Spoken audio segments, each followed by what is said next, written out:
there's a plague happening, I feel like, in the area of just ministry, not just worship, and it's this topic of secondhand information. Are you guys familiar with what that would be? Secondhand information. You know, if you go to a secondhand store, it means it's going to be already been used, like ABC gum, already been chewed. I had this funny picture. What if you showed up to the conference and you're real tired. You've been traveling a lot and you've been looking forward to this conference for weeks. You need to get refueled. You're excited. It's like a little sabbatical for you to just get refueled. So what if you show up and there's trash everywhere in here because there was already a conference before you, and they say, sorry, you know, you guys are just gonna have to use what we already had. The plates are dirty. We just didn't have time to do it. But whatever you can find, you can eat it. I mean, if there's leftover chicken, go for it. You know, and they're serious, and you're like, what? I need something fresh. I came because I'm tired and I need something fresh. I feel like, though, I'm sorry if I step on your toes, but it's okay.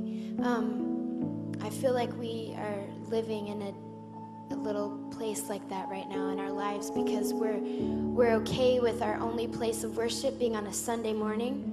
We're okay with our only time of being refueled is at church, sitting right here from somebody else's mouth.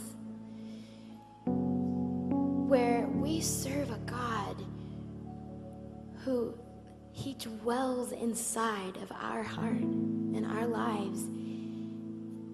And I want to be a John 10:27 girl that knows the shepherd's voice, and I hear him, and I can know and taste and see that he is good in my life, and not just have to get it from somebody else and somebody's leftovers and somebody's already been chewed gum. It just, it's a dangerous place to live if that's our only place of revelation and getting refueled from the Lord. I feel like I have a real hard time getting that time. Traveling like this, it never looks the same, never smells the same. I love being home. I have this one chair. It's a Papazon chair. And that's my spot. And if I'm gonna go get in that spot, it's like I'm about to go sit in Papa's lap. I will not get up from this chair until I meet with you. That kind of a thing. Well, I love that. I love the smell, and I love my blanket, and I love my journal. And well, I travel a lot, so I can't do that once a month. And so I find that it is super hard to press in sometimes. And I find myself even saying, you know what, I probably just should take a nap. I got a long day. But I promise you this, the very moment that I just sit down in my spirit and in my heart and I just say, God, I need to meet with you and I need to hear you. It's like floodwaters rushing in.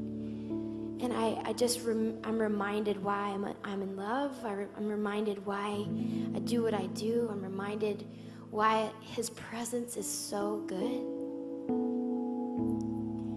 I just want to challenge us today, myself included, to guard those times, to guard that in our lives, to be a generation that is not just going to be fed by secondhand stuff, but that we're going to go after the Lord first. Get the first. You know, he's interested and very, very big about the first, our first fruits. Love that Jesus went and met with the Lord first thing in the morning.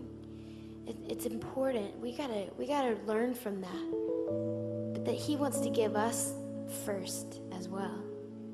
You reap and sow. You sow and you reap. You sow that first. You give him the first of who you are. He's going to give you the first of who he is.